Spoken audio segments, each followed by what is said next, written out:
Halo teman-teman, jumpa lagi di channel kita. Halo, selamat sore, halo. Nah, hari ini kita mau review lagi power amplifier dari Passlab dengan tipe HD30000T. Namanya agak unik ya, HD30000T. Jadi ini power cuma 2U, ukurannya kecil. Kenapa saya bilang cuma? Karena biasanya power subwoofer ini ukurannya 3U. 3U itu segini teman-teman. Dan ini cuma ukurannya 2U. Cuma segini ukurannya 2U. Tapi ini tenaganya beda karena menggunakan dua power supply. Kalau ukuran segini terus power supply-nya satu, mungkin ya tenaganya masih kurang ya. Tapi ini ukurannya cuma 2U. Ukurannya cuma 2U tapi menggunakan dua kali power supply teman-teman. Produk dari Passlab HD30000T. Nah, speknya kita cari dulu ya. Oh, saya ngarep ya speknya ya.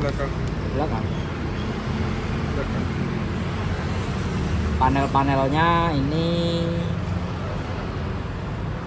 kita cek spesifikasinya dari yang ini ya, HD30000T.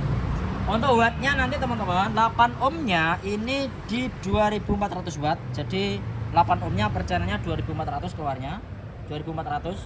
Ini tenaganya berarti mirip dengan NX14000 ya, mirip dengan NX14000 Pro. Ini tenaganya.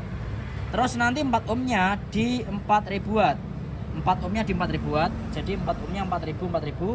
Kenapa bisa 4000? Karena dia menggunakan power supply-nya terpisah.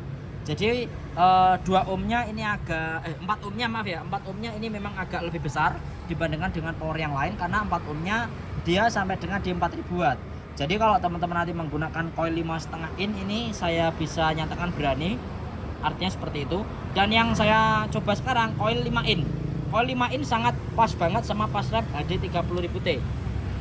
Lalu 2 ohmnya ini nanti ketemunya di 6000 watt. 8 ohmnya kalau di bridge 8000 watt, kalau di bridge 4 ohmnya 13000 watt. Wah, keren. Kalau di bridge ini main coil 5,5 in, 6 in berani teman-teman. Passlab HD30000T karena menggunakan dua kali power supply ya, dua kali trafo seperti ini. Dia powernya ukurannya kecil, cuma 2U tapi tenaganya badak banget. Dan kalau kita lihat dari belakang, nah dari belakang power ini juga lumayan unik karena dia sudah dilengkapi sama low-cut dan juga ada filternya di 160 Hz. Tapi ini nggak tak aktifkan ya. Jadi kalau fitur-fitur seperti ini saya jarang menggunakan. Ini saya off kan semua, ini off. Sensitivitasnya pun saya main di 0,75. Modenya saya buat stereo ya, bukan di bridge ya. Dan juga low frekuensinya saya buat off. Ini off semua. Ini nggak ada yang on, ini off. Ini filternya nggak saya aktifkan seperti itu. Nah, dan nanti teman-teman kerennya speakernya sudah dua. Jadi kalau teman-teman nanti mau main link, semisal nanti mau mengambil yang ini satu komponen nanti mainnya berarti sudah main di 4 ohm. Nanti linknya bisa ngambil langsung dari belakang menggunakan speakon. Jadi outnya nanti di satu ini sudah ada dua output yang artinya apa? Untuk speakernya ada dua, jadi otomatis teman-teman bisa ngeling langsung dari belakang. Jadi nggak perlu nambah speaker atau membuat jumper lagi. Ini keren ini, lumayan ini. Jadi kalau teman-teman nanti mau main di 4 ohm menggunakan dua kabel, nanti tinggal main ngambil dari sini dan juga ngambil dari sini teman-teman. Oke ya, ukurannya kecil mungil. Nah segini aja. Ukurannya segini aja teman-teman. Tapi tenaganya kok badak. Nah ini yang keren. Slim tapi kok badak. Ini yang keren ini. Slim tapi badak. Oke. Kita cek sound ya. Saya coba subwoofer dulu ya. Ini line array ini saya matikan ya. Saya coba subwoofer. Saya tes untuk bassnya. Sudah equalizer. Orangnya mau ngambil soalnya. Ini kita tes untuk subwoofernya ya. Subwoofer saja.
clearnya dapat, rendahnya dapat, dan dia jeduknya juga masih oke. Oke, sekarang kita buktikan ke respon frekuensi ya. Nah, teman-teman nanti nunggu mas responnya mas. Kalau ini sekali lagi ya, ini kalau di speaker saya loh ya, jadi beda box nanti beda, tapi kalau di speaker saya ini respon banget. Untuk speaker yang saya gunakan sekarang coilnya 5 in, ini coilnya 5 in, coilnya 5 in teman-teman. Oke, sekarang kita lihat ya.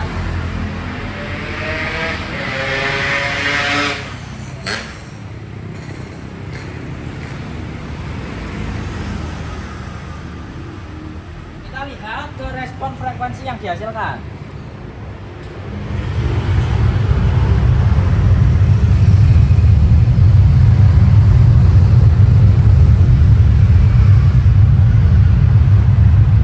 Maaf ya, mic-nya kurang deket, soalnya banyak pengganggu ya, mobil-mobil lewat. Yang boleh lebih dekat. Oke, karena banyak mobil lewat dan mohon maaf banyak terganggu. Nah ini saya akan ulang untuk pengukurannya. Kita lihat ke pengukuran yang kedua. Ini sempurna ya teman-teman ya, pengukuran hampir di 100%. Pengukuran hampir di 100% ya, mendekati 100% semua. Jos, pengukuran bisa dibilang 100% semua teman-teman ya. Kita lihat ya, ini 100% ya. Untuk rendahnya kita ambil aja sampel dari sini 32 Hz 96%. Ini 96%. Nah, potongan di subwoofer saya, potongannya di crossover di DLM saya ini 31,9 sampai dengan di 30 Hz. Mas, kenapa ini kok enggak sampai 40 atau 35 ya? Karena kalau subwoofer yang saya gunakan sekarang dipotong sampai 40, ini SPL-nya turun teman-teman. Karena memang responnya box ini tidak bisa terlalu tinggi banget, nggak bisa terlalu rendah banget, jadi tengah-tengah. Jadi box saya yang saya gunakan, subwoofer yang saya gunakan paling pas kalau pakai power ini 31,9 sampai di 130,9. Jadi responnya pas banget di situ teman-teman. Nah, ini hasilnya seperti ini. Kita melihat ya di 32 Hz 96%. 35-nya ada di sini. 35,2 Hz di 100%. 40 Hz di 100% ya, 100% semua. 45 Hz 100%. 53,7 Hz 100%. Puncaknya ada di sini 76,2 Hz 100%. Ini bisa dibilang frekuensi paling tinggi di sini ya. Ini 79,1 di 100% ya. Pengukuran 100% ya. Oke, ini sampai di 127 pengukuran 100%. Kalau setelah ini mulai roll off, ini bisa dibilang dianggap saja bayangan ya, respon dari bayangan box tersebut. Kalau menurut saya subwoofer ini bunyi paling tidak di frekuensi sekitar 42-43 ya. Ini dianggap saja dari sekitar sini ya. Ini sekitar 40. Untuk komponen kurang lebih bunyi di sekitar 40 Hz, dan kita potong agak bawah karena agar komponen tersebut tidak kekat di frekuensi 40 tersebut teman-teman. Oke ya, hasilnya seperti ini menggunakan power Passlab dengan tipe HD 30.000T ini. Passlab HD 30.000T, subwoofer TMC 118 ya, komponennya 5 in, komponennya 18 in, maaf ya. Voice coilnya 5 in. Voice coil 5 in, enggak double magnet, ini single magnet ini teman-teman. Tapi hasilnya jos. Oke. Sekarang kita tinggal cek sound. Nah, untuk line array-nya juga sekarang saya barengkan sama line array. Nah, kita cek sound sekarang bareng line array sama subwoofer secara bersamaan. Ya. Pakai lagu DJ ya, bolong. Oke, kita horkan. Oke, kita pakai lagu DJ, kita horkan.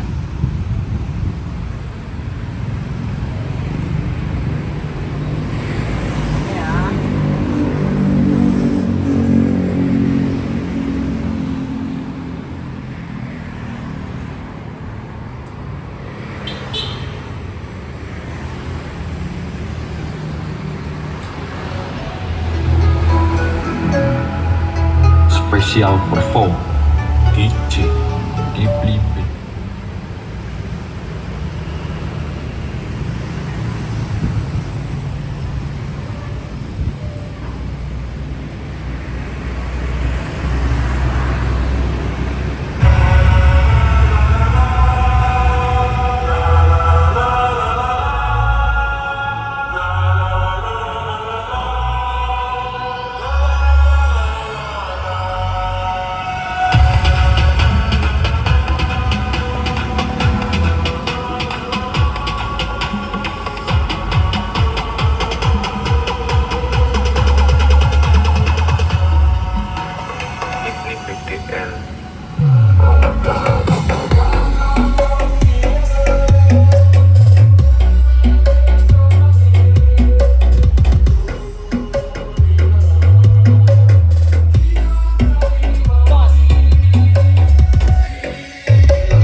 Dep kayak gitu. Nah, oke, sekarang tak coba lagu lain ya. Suaranya lebih ke jejuk ya teman-teman ya. Di sini sensor rep. Kalau yang tadi di sini agak kerendahan teman-teman, agak kerendahan ini. Oke.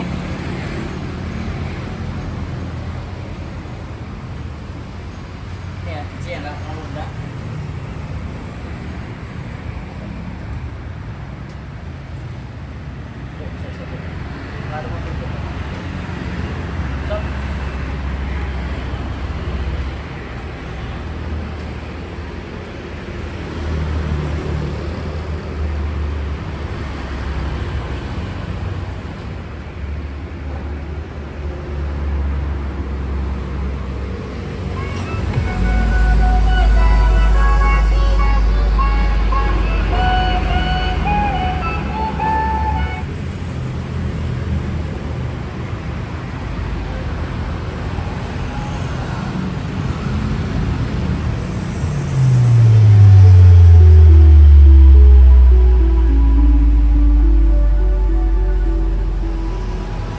This is Ghibli.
Ghibli video this Turkey.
Oke, jadi power ini meskipun ini power kelas TD, ini powernya kelas TD, tapi TD karakternya TD-nya HD 30.000T ini lebih komplit. Jadi rendahnya masih dapat. Karena ada beberapa kelas TD seperti NX 14.000 Pro yang dia hanya lebih fokus ke suara low saja, artinya lebih nyodok saja. Jadi lebih nendang biasanya seperti itu ya. Kalau untuk rendahnya kurang dapat ya kalau di NX 14.000 Pro, tapi kalau yang untuk Maserati HD 30.000T ini dia rendahnya masih oke, tapi jeduknya juga masih oke. Makanya saya seneng sama power ini karena karakternya itu lebih lebar dibandingkan dengan yang tipe NX series. Makanya kalau saya sendiri rekomendasi banget ya untuk Maserati HD 30.000T, apalagi ini power yang menggunakan 2 kali power supply teman-teman. Terima kasih ya buat teman-teman. Nanti kalau punya informasi pembelian nanti langsung aja bisa WA tuliskan di kolom komentar. Terima kasih dan sampai jumpa kembali.